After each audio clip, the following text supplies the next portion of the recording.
Welcome to Masters of Self University podcast, your highest source of sacred truths and universal wisdom. Hello, beautiful souls. I'm Rachel Fiori, mystic, spiritual teacher, psychic healer, and founder of Masters of Self University. Join our journey of soul transformation as we deep dive into this latest episode.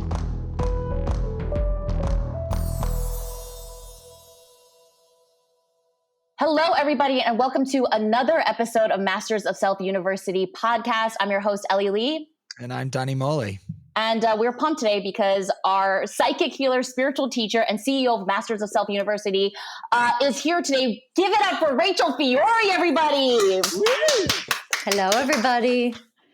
Rachel, we always love having you on. And today I really wanted to get into the topic of forgiveness with you because I think that there is a lot of pish posh on forgiveness. And I think for a long time when I was going through stuff, people would be like, just forgive yourself. And I'd be like, oh, okay. So I'd walk around and be like, I forgive myself. But it is surely another form of bypassing because you're not even looking at anything that's underneath all of that forgiveness jargon. So I would love if you started touching upon, how do we approach forgiveness and what is it really? Yeah, that is a beautiful question. So first, let me say this. How do you know something is left unhealed? Is you're carrying unforgiveness or you're faking it? Oh, no, that was a long time. I forgive that person. No, you don't. I forgive myself. No, you don't. It's not about forgiving. Okay. So one of the universal ways of oneness, this is an enlightened characteristic, is that of forgiveness, the way of forgiveness, but it is not what people think it is. Not even close what people think it is. I have to forgive. So let me say this first. Is it true with a lot of spiritual teachings out there that forgiveness is what will set you free? Yes, there's truth in that. That unforgiveness is your own prison. Yes, there is truth in that. But I'm here to take you deeper because it is never actually about forgiving another person or yourself. Never. Why? When you try to force forgiveness, you are not honoring your pain. You have unforgiveness for a reason. And I'm not saying justifying. You're not justifying why you are in unforgiveness. It's not that. Something got created inside of you, pain, trauma. A horrible thing happened. Somebody stabbed you in the back. Somebody betrayed you. Of course you feel, pain and resentment or hurt feelings or sadness or whatever you may feel. If a trauma happened, you just force yourself to forgive that person. Where are you honoring your own pain? It's just spiritual bypassing. So in order to quote unquote forgive, you learn to go in and see your pain. What is in here? What needs my love and attention? And when I connect to my divine, powerful self, the unconditional loving being that I am, and I can take the time to love every aspect of that pain that got created that day, that time, by that person, whatever it may be, I love that so powerfully that it is gone. When I have honored my pain, there's nothing left to forgive. That is the way of oneness. The way of forgiveness is the true divine definition of forgiveness. There's nothing to forgive at all. It's funny because that's all religion talks about. Like the doctrine is ask for forgiveness, beg for forgiveness. And so that's literally all I ever did was like, please forgive me. And then it keeps you in a state of extreme shame and guilt. And then I feel like you can't ever evolve because you stay in this constant state of, well, I'm a sinner, so I'm not even worthy of this. And we are creating programs of powerlessness, inferiority, because there's something outside of me that is superior. And I need to beg and ask in my small little pathetic self, please forgive me. And then I can also do the most horrible thing in the world and just to go confess my sins, be like, yeah, you're forgiven. That's all fucking bullshit. Give me a break. Connect to your own power. Feel the pain, feel the guilt, feel the shame. love that into transcendence, process that energy so that energy no longer stays at those lower levels. You learn how to do that, and then there's nothing left to forgive. How is there nothing left to forgive? Because that scenario brought you to this moment to become more powerful and more divine. Mm. It was meant for you to learn your internal power. It was to guide you back to yourself. You don't need something outside of you to forgive you. That's fucking stupid. This is just ridiculous. Let's get that shit out of here, off the planet. What you need is to go in and learn what it means to honor your own pain, your trauma. Honor it doesn't mean drown in it. It doesn't mean justify it. It means I connect to my divine self, I grow my light, and I unconditionally love it until the pain is gone. That's what it means to honor my pain. I see it, I validate it, I love it so hard it has zero reason to be here anymore. Thank you for that trauma, for bringing me to this point. I just learned what it means to love myself in the divine definition of it. That's why there's nothing left to forgive. It's like almost the asking for forgiveness shows that you view yourself as wrong, and so but to God, if you're going to talk about religion, there is no wrong. It's all love, and yeah. And it doesn't mean we don't show up in horrible, horrific ways. But this is a horrible, horrific thing that person did or that I did. We do horrible things as humans. We do very unloving things, but it isn't about labeling it as right or wrong. It's about seeing it for what it is.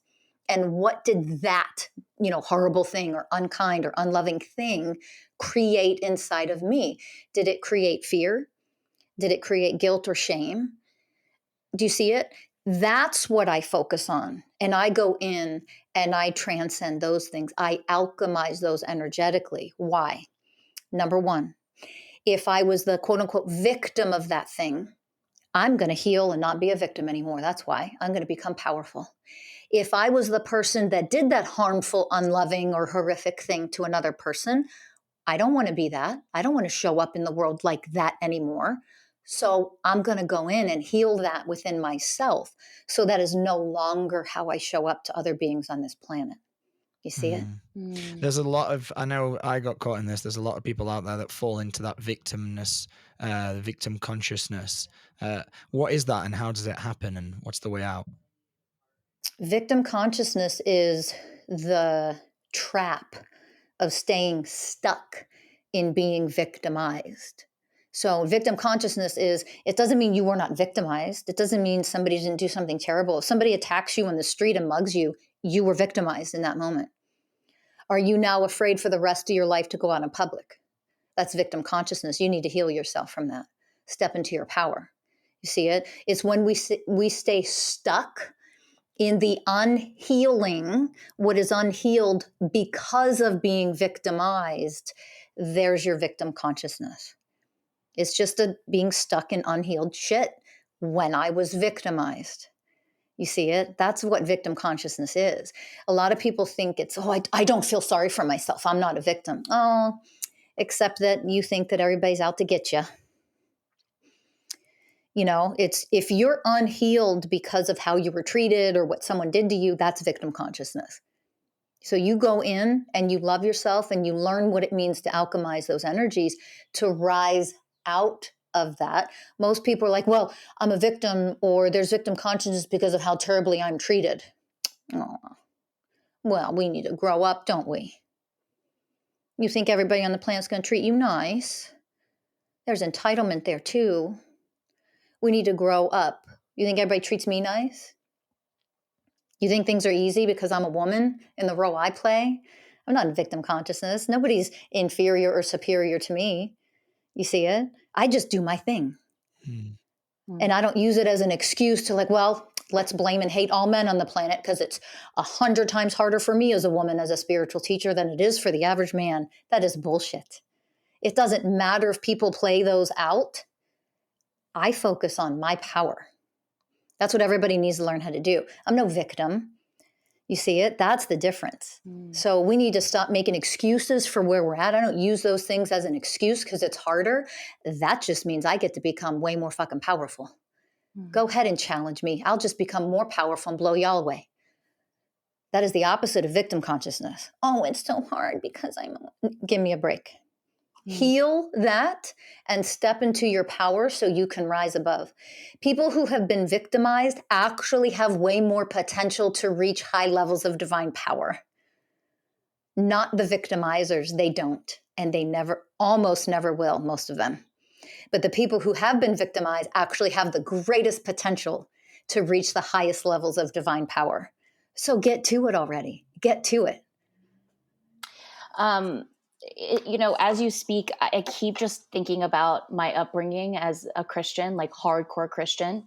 And this whole, I feel like my entire religious life was just victimhood, was just like, I was never looking at my stuff. I was just begging Jesus to forgive me. And so me and Danny were talking about this yesterday, how the church creates separation from creator, because it makes you not understand that you are part of source. It makes you totally separate, which means you're totally away from your heart and your soul, and you're not connected at all. And then we get into this place of like, oh my God, please, please, please, please, please.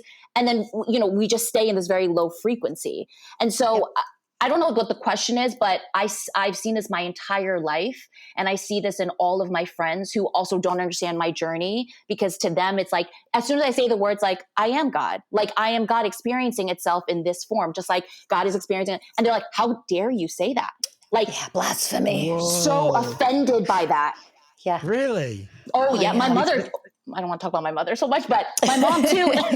She's like, we're not God. Like, how can you say that? Yeah, that's exactly it. It creates separation so you rely on it.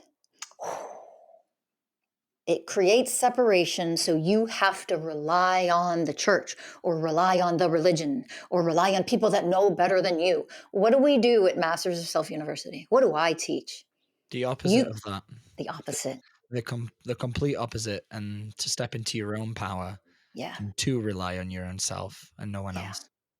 Connect to the divinity that is you and grow that divinity and become more powerful. Heal yourself fully. And it doesn't mean you don't get guidance and help from amazing, magnificent, miraculous people along the way. But it doesn't mean that you become codependent and rely on them, and you don't follow teachings that talk to you like you're a little fucking child. And that's what a lot of religions do. You're the children.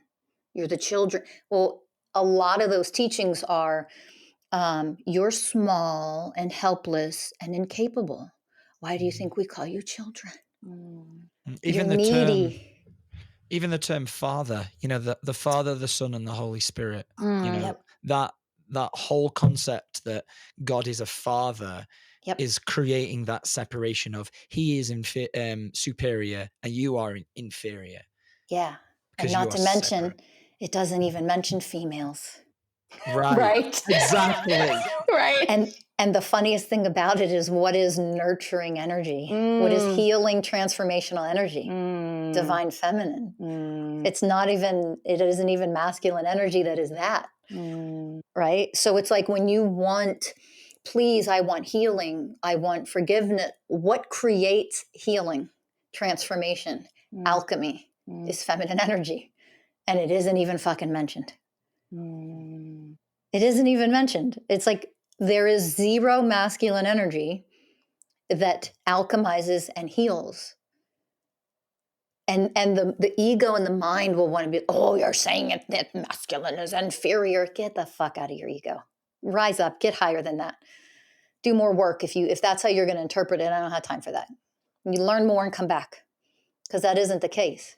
So would you say shamanism, with the concept of Mother Ayahuasca, she's the mother, is that more closely related to actual transformational healing? It is. I mean, literally what transforms and alchemizes energy is feminine energy. Period. There is no transformation that takes place with masculine energy. It's just not his job, so to speak. It's simple. We have different roles and different tasks to play. The energies are simply different. Neither is inferior or superior. But in order to work with them and evolve, we better understand the truth about them. Make sense? Because so many people want to heal, and yet we still live in this patriarchal society that says, forgive, heal, Father. I'm sorry. Why don't you start calling for the feminine? That's the only thing that heals. How are you going to heal when you can't even open yourself up to embrace the feminine energy, which is just another word to call one aspect of divine energy that does what it does. Does that make sense? We're so spiritually unconscious still to think that we are only referring to men and women, and we have to somehow stay separated, men versus women. It's stupid. That energy, we just put a name to it in order for our human brains to start to comprehend the truth of it. Whether we're talking about feminine energy and what it does, or masculine energy and what it does, what roles they play for us in human form. You start to see it as that, then the separation programs start to dissolve and we start to honor one another more. For everyone out there who's listening, who's like, what is the divine masculine? What is the divine feminine? Can you explain it a little bit for them? So these are divine characteristics of energies. Okay. It is not a man's personality or a man's biology. It is not, has anything to do with that. It is not a woman's, personality or biology. It is also not continuing to, in a sneaky way, suppress women by pretending like feminine means it's getting your nails done and making your ass look nice in your dress or your jeans. It has nothing to do with feminine energy. This has nothing. That is zero, So again, not a personality, not what you wear. And it isn't how much you can bench press. It has nothing to do with that stuff. Divine masculine is strength, stability. So it's very stable and consistent. It's the stabilizing energy in a scenario. That's divine masculine. It is very protective. It is on guard. It's a watcher. Meaning it is always looking around to see, is there anything I need to handle in order to protect what is happening right now around me? Okay? That's trying to put divine characteristics into words that we can understand. That is divine masculine, right? Divine feminine is the destroyer and the creator all at once. Because she comes in, there is no such thing as fear. And she swoops in and she goes directly into the blackness, the darkness, the evil, the pain. And she completely alchemizes that. And while she does that, the divine masculine supports her in his role of safety and protection and stability, while she focuses on swooping in and doing all this transformational, healing, powerful stuff, simultaneously nurturing the entire situation. Oof. That is pure raw power. Masculine is strength, feminine is power. Masculine is strength, feminine is power. Why do you think in human form, men, no matter what ethnicity, where you're from, men with that ethnicity, that culture, men, generally speaking, are built bigger and stronger physically than women. And women are built smaller and more petite. They don't have to be the strong, physically strong. The strength is represented in masculine. Power is represented from feminine, because that power comes from within. It's an energy. You see it? That's the difference. So obviously, we've been living in a world that's very, divine masculine is at the forefront, but obviously, we're evolving and things are shifting at greater speeds. Where do you see where we are going as we step into the divine feminine? I see as we step into and create, the more people that become enlightened and then actively create the new golden age of harmony, and we evolve into that, I see the roles, the divine definitions of the roles actually being embraced and played out in every human. Mm. So people will be more balanced and people will learn what it means to actually honor other people, but other energies. They will no longer live in this inferior, superior separation program bullshit that I'm sick of seeing. And they will learn what it means to just embrace truth. Different roles are created for us to play out in human form in order for us to complement each other, be different, but in unity, different, but united, so that we're meant to work together in unity. That's why these things get manifested in different forms, and all humans look different, and some are more feminine and more masculine than others. All of that is so that we can come together in our differences and realize we're the same, and in our sameness honor our differences in human form, both simultaneously. That's what we're meant to, that's how we're meant to interact.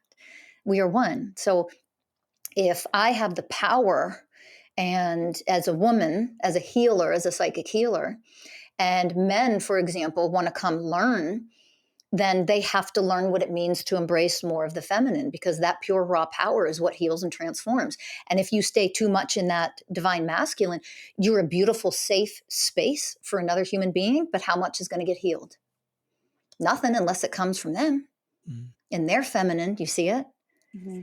You have to be able to pull in and have such a beautiful, honoring relationship with the feminine in order to allow that to move through you to transform and alchemize and heal when you're working with people. You see? Go ahead. I'm a man who is very much in touch with my feminine side, and I've always kind of known this and been kind of like trying to develop it and play it to my as a strength. Um, are we as humans, are we trying to get to a place where we're balanced with these energies? Are we trying to get to a place where we develop both of the masculine and the feminine, or should we hone in on just one? Like, Good question. So, to be in balance does not mean it's 50-50. right. That's a lot of people think of it that way. So, I want to be clear on that first. To be in balance is not, I'm 50% masculine energy, 50%. It's, let me say this first. I'm being guided to say, if you're born in as a man, then your main characteristics that will naturally come forth are going to be more of the divine masculine, because you're here to show that as a man. That's like your top gift, so to speak. Like things that you're good at in life, you're good at 3 different things, but what are you the best at? Think of it like that. What am I naturally just really good at? Like men are supposed to be naturally really good at stepping into their divine masculine. Same with women. I'm more naturally easily going to be expressing the divine feminine when I'm healed and whole, of course. Right. So I want everybody to think about it that way first. There's a natural expression that will come out more. Why? Because we're supposed to work together and balance each other. Whether it's in romantic partnership, whether it's on a podcast and we're sharing energies, whether it's in business, whether it's in friendship, it doesn't matter. We're supposed to balance each other. You can be a little more this, I'll be a little more that. However, with you yourself, just me, myself, and I, as I move through life, what is needed in this moment? Is it divine masculine energy? Is it divine feminine energy? If I am balanced in oneness with both of those inside of myself, whatever is needed of me is what I offer the world or myself in that moment. If there are tasks to be completed and I've got 75 of them to do, I better not go into my feminine energy. They're not going to get shit done. That's not what feminine does. Feminine is the leader, the creator of it. She sees the global picture of everything and then leads and guides and delegates. This is what to do and this is why.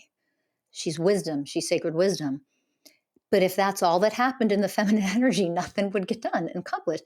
Masculine says, beautiful, magnificent, thank you. I honor you for being the leader here. And now it's time for me to get shit done. Mm. And that's why masculine, it manifests as tunnel vision. That's straight and narrow.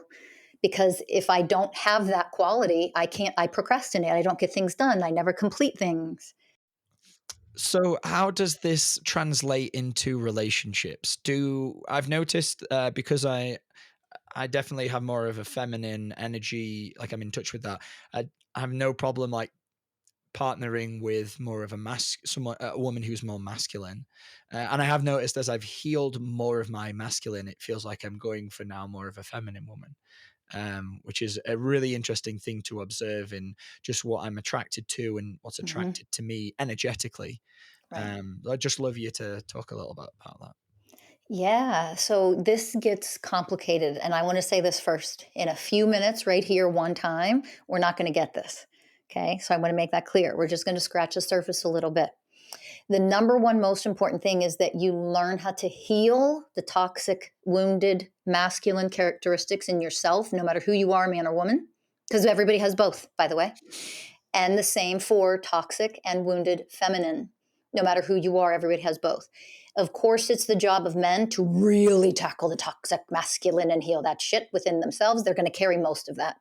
And it is really important for women. It's your responsibility. Heal the toxic feminine, wounded feminine within yourself. You're going to carry way more of that. That is your goal in a relationship, no matter what, period, is to heal everything within yourself so you don't show up as wounded or toxic either. Okay, that is always number one. When you actually move through and do the hard work to heal those things so they are not what flows out of you in a relationship, it is easy. It is so easy because each person realizes this is hard because our egos are going to get in the way when I say what our roles are. These are not sexist roles. These are not like putting you in a box and saying you have to show up only like this. That doesn't exist. But unless you're a high enough level of consciousness, that's how you're going to interpret this stuff. So I'm challenging people to stay open and realize what you think this means probably isn't what it means. Okay. So we do have roles to offer one another, though. We do. So here's an example. And take a breath because a lot of people are going to get triggered by this. In a relationship, 9 times out of 10, it is the feminine that knows what to do, how to do it, why to do it. Didn't we get that ass fucking backwards the last 10,000 years? Yes. People do this in relationships because they think the man is supposed to be in charge and it has nothing to do with that. We are suppressing within ourselves and we are suppressing in our relationship. And it doesn't matter, homosexual relationships, heterosexual, even in homosexual relationships, one partner is still more masculine and one is more feminine. That's because we're supposed to balance each other out. Okay, so I'm talking about both. But in our romantic relationships, we've learned to play dysfunctional roles. I'm supposed to do this, you're supposed to do that. It's all bullshit. It's what needs to come out right now, what we need to do, how we need to do it. That comes from feminine. Feminine is the leader. Masculine follows from the front. Masculine follows from the front. Which means if you picture it like this, you are trekking through the woods or your tribe is relocating because there's not enough food or water here. Okay, let's give this example. It looks like all the men are leading. They are not. They are following from the front. The women and the children are behind them because they are the safety, they are the strength, they are the protection. They block the wind, the elements, they block the danger. Guess what that requires? Linear tunnel vision, linear focus. They have to be very focused. That takes a lot of strength. It takes a lot of focus. Women have this expansive energy and they can see everything all at once, the global picture of everything. That's just feminine energy, which is why they know, and my intuition, because that's female, I know we need to move here. We need to leave now. Nope, we're not going to wait for that. We need to, you see, that comes from feminine. Mm. Do you see it? Mm-hmm. And do you see how perfectly they work together? Yes. And why we've been in such distortion and dysfunction and unhealthy relationships of all kind in the last thousands of years? Because men in our distorted masculine, we think men have to have all the answers and be the leaders and be this and be that. That you're destroying Of course it's going to get distorted and toxic over time. It's an overuse of one thing. It's an overuse of an energy. It's not doing the roles, performing the roles that it's meant to perform. There's how distortion gets created. Which leads us back to when we finally learn how to embrace the truth. I'm going to come full circle back to forgiveness. Because a lot of people love to blame and shame. And until we learn to heal this within ourselves, we're going to point fingers, we're going to blame, and we're not going to rise above and come together in unity with one another and balance the whole planet out. Some people are too busy doing what we talked about earlier in this podcast. Blaming men, all men suck, all men are bad, fuck men. It's time for women. Oh, Christ, don't do that. Because that's not the way to do things. You haven't learned from the mistakes we've made in the past. You don't do the opposite and think that balances shit out. It just creates a different type of distortion. We don't want to do that. And the other thing that we do is, just forgive and forget. So you want to spiritually bypass all the fucking wounds you carry as a woman because you're still treated as an object and you're still treated as less than, and you still don't make the same amount of money men make for the same fucking job. No, we don't ignore what's happening. We embrace it. And we use our divine power to dissolve that in ourselves, which dissolves that on then the macro level, because I've done it on the micro level for myself. And you rise up in power. And the more you rise up in power, the more women and men who are doing the same you embrace and you love in unity and oneness with all. And then you have more people doing that. And then you have more people doing that. And when we realize we're here to uplift, to unite, to be one, that's why we came here, to figure that shit out. So let's just get there already. Oneness. I don't think a lot of people believe that. I don't think that a lot of people think that we come from the same place. We are the same thing. And I think that's why there's such intense division in our world. Can you talk about oneness a little bit? Because I think one of the most profound for me in my journey was, we are one. Like, that really changed the game for me, because that's not what I was taught. I think I keep going back to my church life, but I was going to a church for a while where they wouldn't allow gay people. Gay people could come and attend and listen to the sermon, but you couldn't be a member. And so for me, it's like, this is where most people live. It's this constant, I'm better than you, I'm more superior than you. And that doesn't make us come together as one. And so could you talk about a little bit of oneness? Yeah. So this is such a high level concept. It's very difficult to put it into words. So how we start to actually grasp it is some of what I've taught already in this podcast, but it's seeing that even though you and I are different, we are also the same. What does that mean? We're all divine souls having a human experience. Where people get stuck and trapped is that this person over here is showing up in hate, and that one is showing up in separation, and that one's really racist, and this one's really sexist, like old school fucking misogynistic sex. And we need to hate everybody who are different. Other people are coming together and acting like they're doing good things on the planet because we're now coming together as one, and fuck everybody else. We've been treated like shit for so long. We want to come together and join together, and only people like us are going to be invited into this group. What the fuck are you doing? I don't care what color you are. You might as well be KKK. It's the same shit. We got to grow up. You see? So oneness is that anybody who is ready to heal and do the work to evolve, first of all, you are welcome with open arms. It doesn't matter what you look like. It doesn't matter what your past was. It doesn't matter the wrongs you've done. It doesn't matter the mistakes and the horrible choices you've made. If you're ready to be different, to grow, to heal, to evolve, I welcome you with open arms. Why? I am not better than you, even if I'm different. I'm not better than you or superior to you, even if I'm more evolved. I'm just in a different grade. I'm just in a different grade. If I'm in a different grade, if I'm in college and you're in preschool, aren't I? Isn't it my divine responsibility to love you and nurture you as you move up the grades till you get to college? That's oneness. Mm. It's not my job to say, well, you're only preschool, you're a piece of shit, you don't know anything. It's also not because I know a lot that we find a million reasons to create separation, me and another person, me and everyone else. Do you see it? Mm-hmm. Oneness is the only way to grasp and start to learn what that truly is to wake up to the shadow aspects of oneness, which means all the separation programs that we create. That's where we start.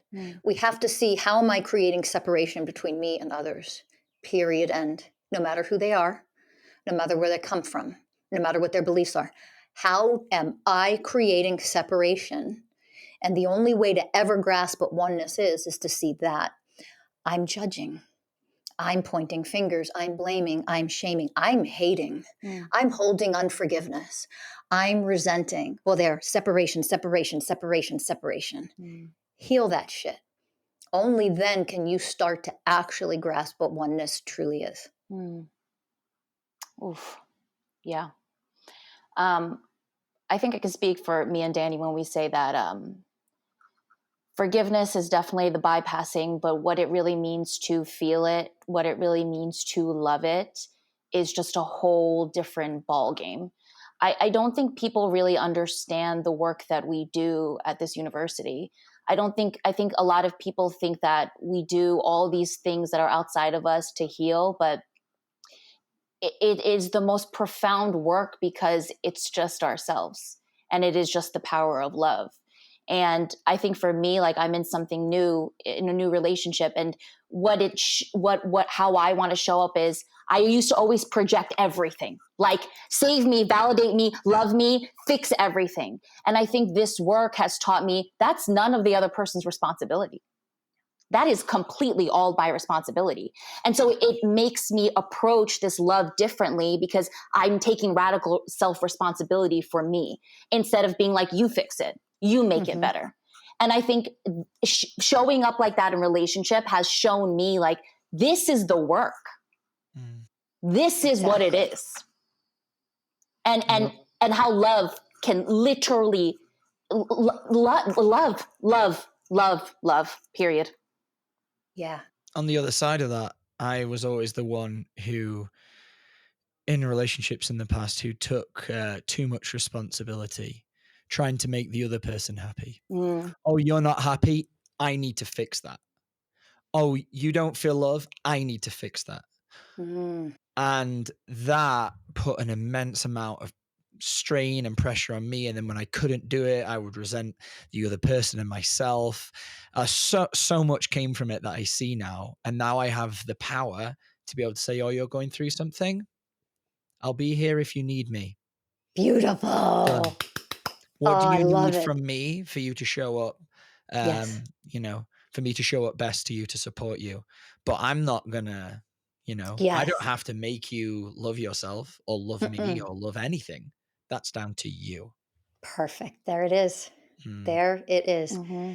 And it releases the burden in the relationship. Yeah. Because when we want someone else to heal us, I'm a burden to them. Oh, we don't want that. And yet that's what we do. You are a burden to me if you always want me to fix you and heal you. And if I can't do that, which guess what? No one can. That means I now run the programs of I'm a failure, I'm not capable, I'm not good enough. So those are my programs when I'm the fixer. Because I can't fix you. No one can fix another human being. You have to be willing to heal and fix yourself. You see how our programs balance and run, and they attract other people that are going to show us our shadow selves. Beautiful job, you two. And I think too, it's like before, when I get triggered, it would be like, you're like, why would you do that to me? Like, why would you make me feel like this? And now it's a thank you. I'm going to go take some time to figure out what this is bringing up within me. And then when you come to the table with, I worked on it and here's my perspective, let me share with you. It completely changes the whole energy of what a relationship is. And then you look at unconscious partnerships and all they're doing is like just slamming into each other over and over and over again until they break apart. And radical responsibility is you. Yeah, exactly. That's it. That's it. But radical responsibility. Yes. And I think that I wouldn't have ever been able to show up in this if it wasn't for, there's no way without this work that I could have ever been in or even imagine what a conscious, healthy relationship even looks like. Yeah. Yeah, because people think conscious, healthy relationships are, we do everything together. Right. We go places. We have everything in common. There's so many things we have in common. Give a fuck what you have in common with your partner. How much you going to shit on them with your programming and your unhealed woundedness in that relationship. I don't care what you have in common. The more you have in common, the longer it's going to take to break up. That is all that means. The more you have in common, the more you're like, oh no, the longer it'll take to see the woundedness between the two of you that needs to be healed. Because we have so much in common. Okay, well, what wounds do you each have? Get those out of the way. Heal that. Go deep and heal that within each other. And say, oh, you're triggering me and showing me my wounds. This is awesome. I'm going to heal that. I'll be back. I'll be back with my self-report. And that sharing is what creates the loving connection. Ooh, yes. Yes. The spiritual bypassing in general, I see a lot of people fall in their journey because of the bypassing and they stay stagnant in the same place and they don't grow. Because how can you grow when you're not digging? It's wild. And so to be in this place right now, to really understand this, I mean, everybody at home, you have to, we're not playing here. Like this work, we are so passionate about this work because of how much it has changed our lives in without anything. Like when I go to heal now, I don't even put music on. I used to always put like inner child music and I used to sit there and I'd be like, oh my God, these binary beats are really taking me down a road. And now it's like, well, if I'm in the middle of the desert and I don't have binary beats and I just have me, how do I do this? There you go. Exactly. And that is power. Exactly. That's power. And that is exactly what we teach every person how to do in our coaching programs and our master classes at Masters of Self University. That is exactly what we teach every person, how you yourself can connect to and over time grow that level of power. So there is nothing outside of you that you quote unquote need to heal. You always have you, no matter what, you will always have you. Why not let you be your source of transformational healing, your source of power? That's what it's all about. When you get there, you realize there's nothing that needs to be forgiven on the planet because it all brought you to look within yourself and heal what is in there. Boom. Boom. That's it. That's it right there. Rachel, obviously, if people want to work with you, they can go visit mastersofselfuniversity.com. If they want to work with any of our certified coaches, also go visit mastersofselfuniversity.com. Subscribe, leave us a rating, leave us some reviews, DM Rachel, DM Danny, me, whatever, if you guys have any questions. Thank you so much for being here, Rachel. Yeah. Always. Thank you. It's such a pleasure. We love you. Thanks for your time. Yeah. And to everyone at home, we will see you guys on the next episode. Bye. Bye. Bye, everybody.